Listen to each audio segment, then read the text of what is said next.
Ladies and gentlemen, the story you are about to hear is true. Only the names have been changed to protect the innocent.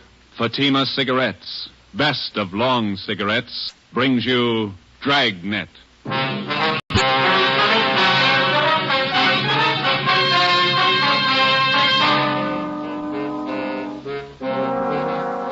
You're a detective sergeant. You're assigned to robbery detail. $8,000 worth of Chinese jade has been stolen. The criminal is vicious. His weapon, a handful of buckshot in a handkerchief. Your job, get him. If you want a long cigarette, smoke the best of long cigarettes. Smoke Fatima. Fatima is the long cigarette which contains the finest Turkish and domestic tobaccos superbly blended to make Fatima extra mild. And that's why Fatima has a much different, much better flavor and aroma than any other long cigarette. That's why Fatima is doubling and redoubling its smokers. So, if you want a long cigarette, smoke the best of all long cigarettes. Smoke Fatima. Dragnet, the documented drama of an actual crime. For the next 30 minutes, in cooperation with the Los Angeles Police Department, you will travel step by step on the side of the law through an actual case from official police files. From beginning to end, from crime to punishment, Dragnet is the story of your police force in action. It was Monday, December 1st. It was foggy in Los Angeles. We were working the day watch out of robbery detail. My partner's Ben Romero. The boss is Ed Backstrand, chief of detectives. My name's Friday. It was 7:15 p.m. when we got to the police academy, the banquet room. Where do we sit, Joe? Lee Jones is holding a couple seats for us someplace. You see him? Oh, yeah. There he is up there. Well, look at him. Buddy's here. Yeah, ought to be. Hi, fellas. A couple of ringside seats. Thanks, Lee. Did you get it? Yeah, right here. Mind if I take a look at it? No, go ahead. How come it didn't get wrapped as a gift? No time. A gift box would have been nice. No cotton, even? Beautiful watch. Radium dial? Yeah. Universal Geneva. Fine movement. He'll like it. Look on the back. Let's see. For Chief Ed Backstrand, a good cop, Detective Bureau. Not very good engraving. No time. I didn't think the old man really meant it. 26 years. You get tired after 26 years. You've been at it 25, Lee. Oh, don't look at me like that. I got a book to finish. 23 chapters. How many chapters you got, Fanny? 2. How long you been writing it? 2 years. Well, at that rate, we'll be stuck with you for another 21 years. If you're lucky. Excuse me, fellas. Gotta make a speak. All right, Lee.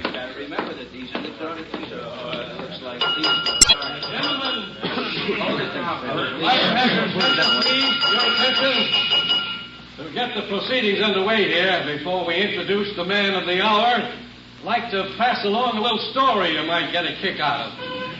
I was driving down from Utah last year, stopped off at a hotel in Elko, Nevada. When I went up to register for my room, there was an Indian ahead of me. The clerk asked this Indian fella to sign his name, and the clerk handed him a pen. The Indian made an X on the book. The clerk looked at him for a minute and said, "Say, aren't you Chief Deerskin? Haven't I seen you in the movies?" The Indian nodded his head and looked a little upset.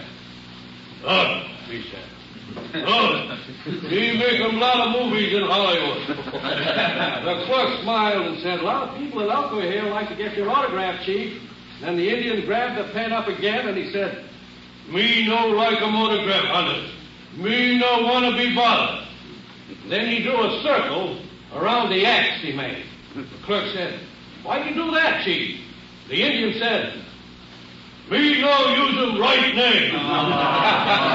Oh, hey, Joe. Yeah, there's Rogers over there. He's motioning to Where? her. Oh, yeah, excuse me a minute, Ben.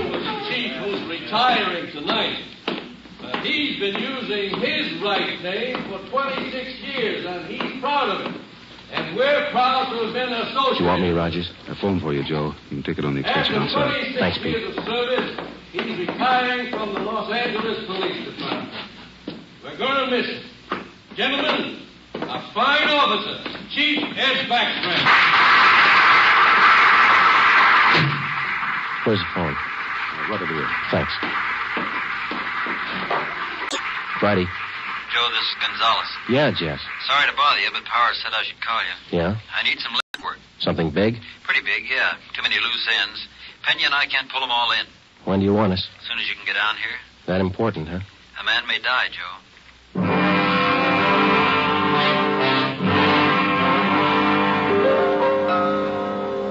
Hi, Jess. Got here as soon as we could. Sorry to pull you away. Hello, Romero. Gonzalez, what's up? Come on in here. All right. Here's a report. Not complete yet. Mm-hmm. Chinese fella. Name's George Quan. He's a jeweler, gem cutter. Yeah. Jade expert. Knows as much about jade as anybody on the coast. Uh-huh. Says it happened at 5:30 today on Alvarado near the park. They weren't kidding, were they? They almost killed him. Yeah. Any idea what the weapon was, Jess? I'm not sure. Looks like some sort of blackjack, something homemade. Yeah? When they picked up Quan, they found several buckshot pellets lying around and a man's handkerchief. Ray Pinker has the stuff over at Crime Lab now. Where's Quan? Have you talked to him? Got in a couple of questions down at Georgia Street while the doc was giving him sedatives. Little guy's a mess, Joe. Gonna be all right? 50-50 chance when I called you out of the academy. Well, why did they beat him? Did he resist?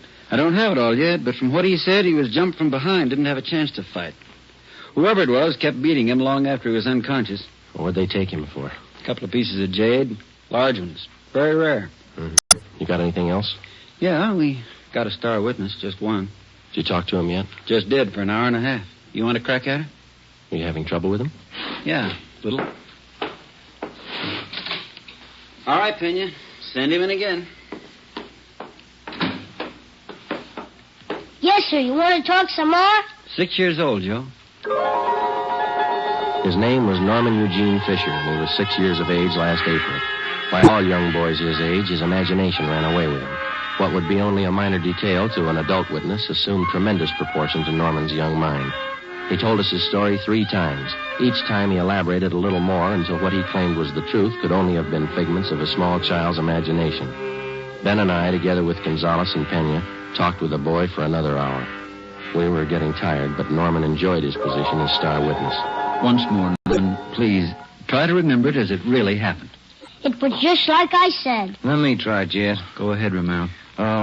You did see it happen this afternoon, didn't you, Norman? Yes, sir, I did. Good. Now, you were on your way home from the store. Oh, no, sir. I was running away from a man. He was chasing me. But you just told us, Norman, that you were on your way home from the store. Oh, no, sir. That was yesterday. But you told us. Just a minute, Ben. Norman, how old are you? Next year, I'm going to be 21. No, that's not right. 21, that's older than I am. Well, when I am 21, I'm going to get a hot rod. Fastest car in the world. 10,000 miles an hour. Sure you will, but how old are you now? 6, but I'm going to be 21 soon. I remember when I was 6 years old, Norman. A lot of things I wanted. Electric train. I got one. Well, it must be something you'd like to have. One thing that maybe now that you don't have, huh? Will you give it to me? Well, if I can. What do you want? I'd like your gun. Well, what do you want a gun for? I want to put people in jail like you guys do. Sometimes it takes more than a gun, Norman. What do you mean? Just because you've got a gun doesn't mean you're a cop. Well, what does? Just a minute, son.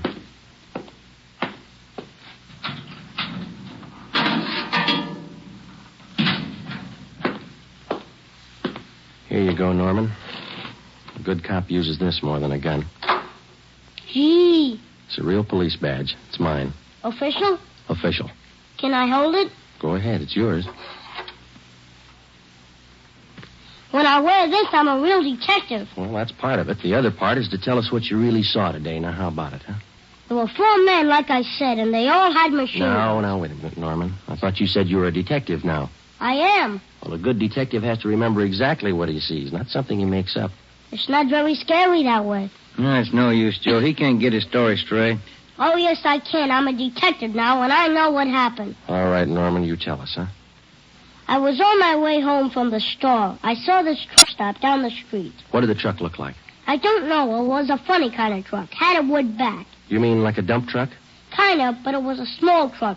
Old kind of car, like he took out the back part and put wood boards like a truck. You mean whoever owned the truck cut the back end out and made it look like a truck, huh? Yeah, that's the way it looked. Anyway, this truck stopped by this Chinese man, and the man got out, and the man started to hit this man.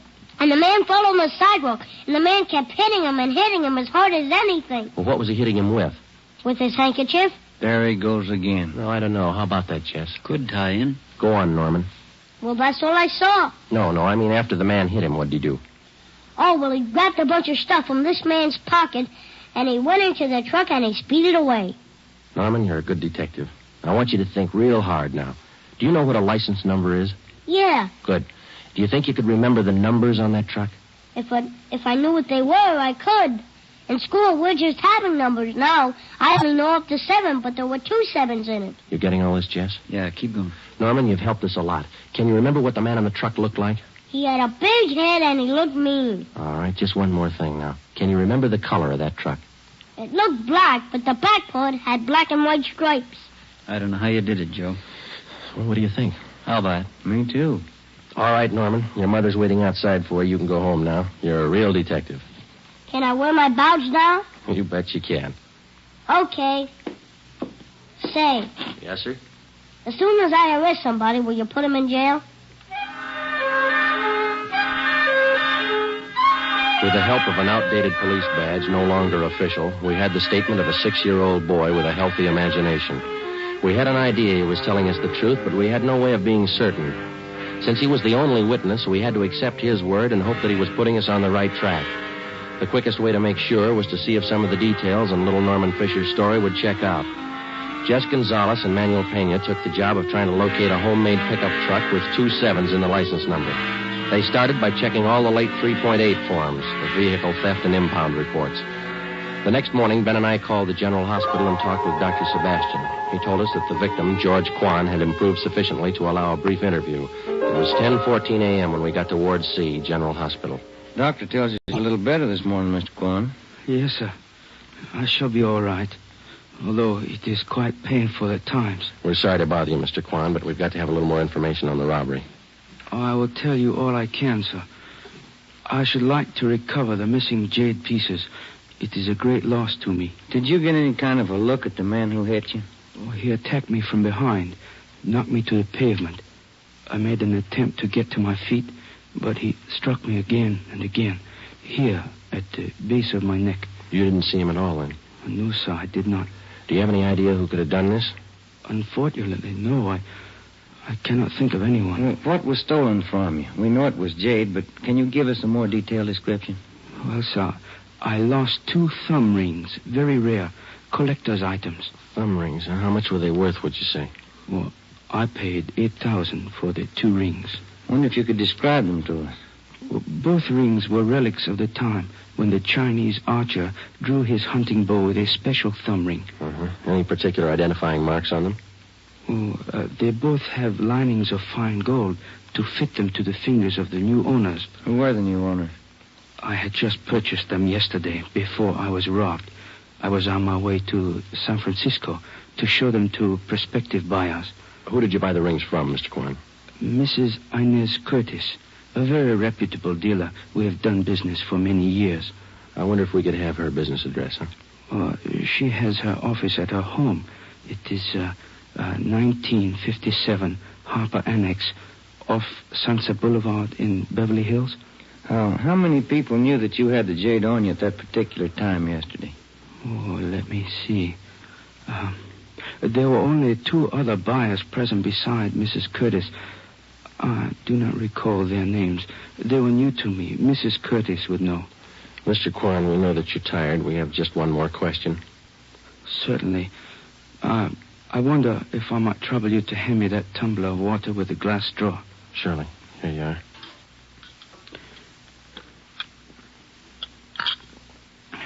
Thank you very much. You're welcome. Now, those thumb rings, Mr. Quan, would there be any practical disposition of them other than selling them as they are? Well, hardly, Sergeant. To anyone who really knows the value of jade, it would be unheard of to change them in any way. I see. Well, thank you, Mr. Quan. We'll do our best. You know, Sergeant, we Chinese place a great sentimental value on our jade. We'll do everything we can to recover it. Thank you. May I tell you my favorite quotation on jade? Yes, sir. It is from the writings of Tang Jung-tso. He wrote, "The magic powers of heaven and earth always combine to form perfect result. So the pure essences of hill and water become solidified in precious jade. Ben and I drove out to 1957 Harper Annex, the residence of Mrs. Inez Curtis. There was no one at home. We left one of our cars. It was 12:22 p.m. when we got back to Central Division. Here's a phone message for you, Joe. What's it say? Call Jess Gonzalez. He's out to Wilshire Division. Okay, thanks, Ben.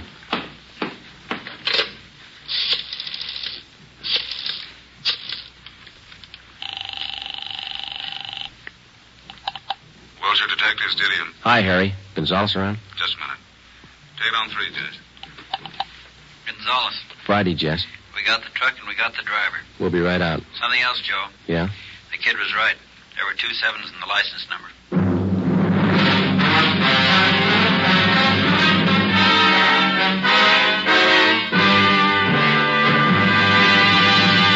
You are listening to Dragnet for the solution to an actual case from official police files.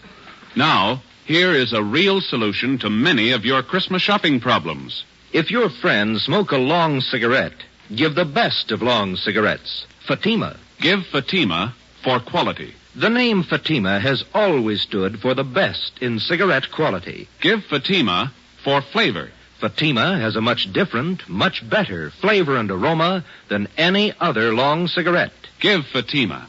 They're extra mild. Yes, Fatima is the long cigarette which contains the finest Turkish and domestic tobaccos blended to make Fatima extra mild. Yes, extra mild. So give Fatima for Christmas in the attractive golden yellow carton. It's the long cigarette that has doubled and redoubled its smokers. More and more smokers every day agree Fatima is the best of all long cigarettes.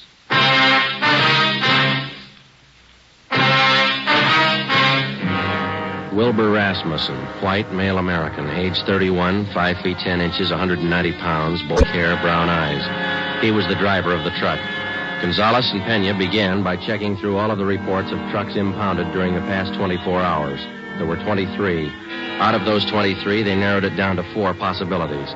The third vehicle that they checked fitted the young witness's description of the holdup truck.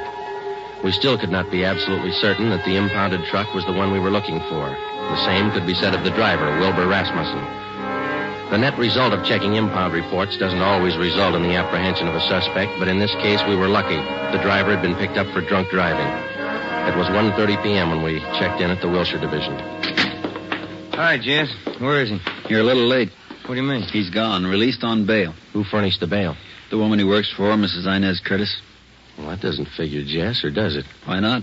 How many people knew Quan had the Jade? No, it's not my guess. Quan vouches for her. He's been doing business with her for years. What do you think, Joe? It's your show. I'm just tagging along. Well, one thing's sure. Just a minute. Wilshire Detectives, Gonzalez. Oh, yeah, Pena. He did? No, meet me back here. Friday and Romero are here. The Fisher kid just identified Rasmussen's picture.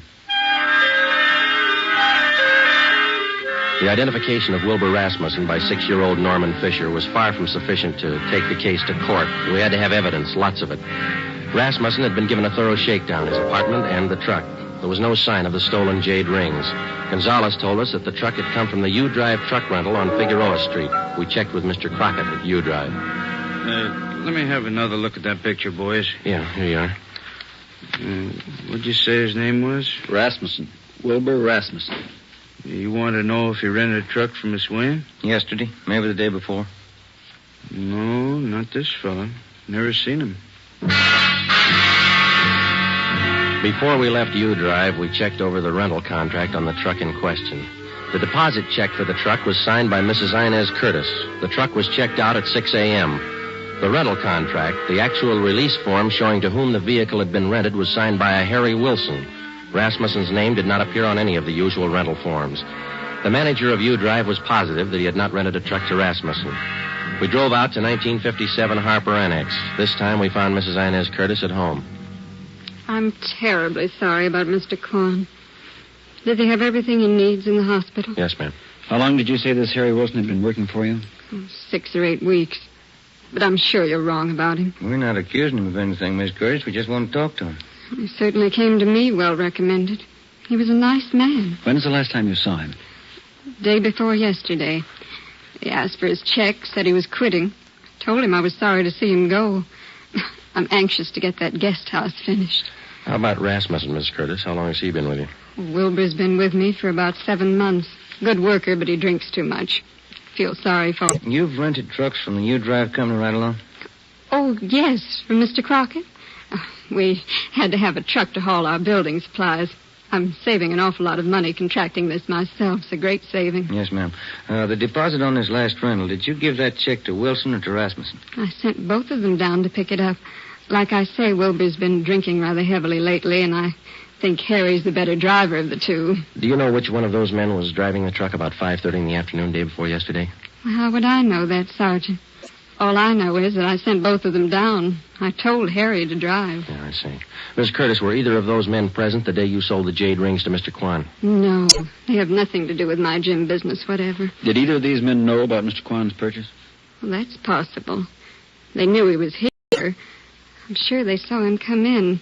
It's entirely possible that they might have overheard something. When did Mr. Quan leave your house? About 5 o'clock. What time did the two men go after the truck? Oh, they picked that up early in the morning. Mr. Crockett down at U-Drive says that only Harry Wilson checked out the truck. Says he's never seen Rasmussen before. That's entirely possible. Like I say, they might well have made other arrangements. Were there any other people present when Mr. Quan bought that jade? Yes, there were. 2 other buyers. They were bidding for the thumb rings, too. Mr. Quan had the high bid, so I sold them to him. What if we could have their names? Certainly, I'll write them down for you. Miss Curtis, do you have any idea where we might locate Harry Wilson? Well, he told me he was going to Mexico, said he had friends down there. Well, thank you, Miss Curtis. You've been very helpful. Are you sure there isn't anything Mr. Quan needs? Yes, ma'am. 2 jade rings. Mrs. Inez Curtis gave us a detailed description of Harry Wilson. She also gave us the names and addresses of the 2 other buyers who were present when Mr. George Quan made his purchase. We checked them out and found them to be equally as reputable as Mrs. Curtis. They could tell us nothing of the robbery. We went back to the office and got out an APB and a radiogram on Harry Wilson from the description given us by Mrs. Curtis. Stakeouts were maintained at Wilbur Rasmussen's apartment and at the home of Mrs. Inez Curtis. It was 4:30 p.m. when we got to the 2nd floor of the old city jail building, the crime lab. Lee Jones had the evidence laid out for us. Funny thing about the handkerchief, boys. What's that, Lee? The bloodstains. Old ones along with the new ones. How does that figure? We know how the new ones were made when the handkerchief was filled with buckshot and used on Quan. The old ones, hard to tell. How old would you say they were? Well, the handkerchief has been through the laundry a few times. Stains didn't come out. Laundry marks right here. I don't see him. Man used peerless laundry. Infrared marking system. Let me show you. Infrared lamp, Lee? Yeah. There's your marking. Can you trace it down? Who's it belong to? Man used the name of Harry Wilson. There was nothing to do now but wait for some word on Harry Wilson. The stakeouts continued. We re-questioned Wilbur Rasmussen, and we talked again with Mrs. Curtis and George Quan. It was Tuesday, December the 8th. We checked in for work at 8 a.m. Morning, Jess. Hi, Joe. Where's Ben? Communications, getting the mail. Any word on the new chief of detectives? No, nothing. What's your guess? Oh, I think Thad Brown. A good man. Maybe. Sloan's a good man, too. When you come in yet? Not yet. Why? Maybe you'd like to take a little airplane trip. What do you got? Cheyenne, Wyoming. They picked up Harry Wilson. 2 days later, Thursday, December the 10th, Harry Wilson was returned to the Los Angeles County Jail and booked on suspicion of robbery. We checked with Lieutenant Frank Cunningham in the Record Bureau. From Wilson's fingerprints, he ran a make on him. Harry Wilson was an alias. We found out that he had lengthy records of arrests and jail terms for robbery, burglary, and grand larceny. Mr. Crockett at U-Drive identified Wilson's picture. He was a 2-time loser. It's up to you, Wilson. It can go hard for you or easy. I'm in a spot, huh? You're in a spot. Lay it out for him, Jess. It's all stacked against you, Wilson. We know you rented the truck. You knew Quan was at Mrs. Curtis' house. Your handkerchief was found at the scene of the crime. You wouldn't believe me if I said I didn't do it? With that kind of evidence, how can we? I didn't. I don't know if I can prove it, but I didn't. If you didn't, we'll help you prove it. First, you gotta believe me. You know why. Yeah? I've had it twice. Once more, and I'm in for life. All right, you got it figured. Now what do you got to say? Rasmussen did it. He knocked Quan over. Where were you? Buying my ticket for Cheyenne. I didn't want any part of it. How do you account for that handkerchief? It was mine, but Rasmussen had it. He cut his finger one day on the job. I loaned it to him. Well, that checks. Old bloodstains, new ones. All right, let's pick up Rasmussen. Oh, you're at it. Pick up the Curtis dame. She planned it. Wilbur Rasmussen was picked up and brought in. After intense cross-questioning, we confronted him with Harry Wilson's statement. In the face of this testimony, he broke completely. He gave us a full confession implicating Mrs. Inez Curtis. He admitted beating George Quan and taking the Jade thumb rings. He said he received $200 from Mrs. Curtis for the job. He requested that he be allowed to turn state's evidence. Mrs. Inez Curtis was brought to the interrogation room. Of course, you gentlemen have proof to substantiate all these accusations. Yes, ma'am, we have. It better be good. I have a fine lawyer. We've got signed and recorded confessions of Wilson and Rasmussen, the two men who worked for you. Shall we play the recordings for you? That won't be necessary. Miss Curtis, you got $8,000 for those rings. Wasn't that enough? Not when I could make 16, no. Where are the rings now? I'm not going to get life for this, you know. No. Jade doesn't spoil. It'll still be good when I get out. Yeah, but you'll be told to appreciate it, Miss Curtis. Okay, Penny. That was a funny one. Sure was. How about it? Did you figure it this way, Joe? You don't expect me to answer that, do you?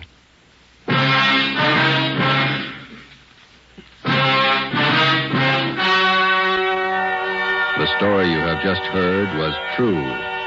Only the names were changed to protect the innocent. On March 2nd, 1949, trial was held in Superior Court, Department 82, City and County of Los Angeles, State of California. In a moment, the results of that trial. Now, here are authentic reports from all over the country that tell the story of Fatima's sensational increase in popularity. New York Division. Fatima sales up 132%. Chicago Division. Fatima sales up 453%. Los Angeles Division. Fatima sales up 545%.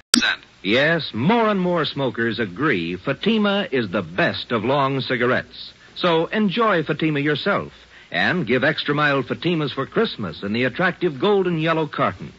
Everyone who smokes Fatima says that this great new long cigarette is the best of all long cigarettes.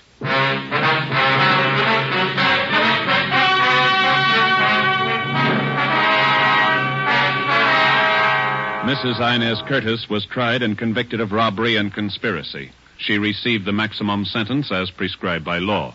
In consideration for turning state's evidence, Wilbur Rasmussen received a minimum term. You have just heard Dragnet, a new series of authentic cases from official files. Technical advice for Dragnet comes from the Office of Acting Chief of Police, W.A. Wharton, Los Angeles Police Department. Dragnet honors the city of Knoxville, state of Tennessee, and the men who make up the Knoxville Police Department, another of America's great law enforcement agencies. One of these men, Sergeant Joe H. Roberts, director of the Knoxville City School Safety Patrols, who dedicates his life to making yours more secure. Fatima Cigarettes, the best of long cigarettes, has brought you Dragnet, portion transcribed from Los Angeles.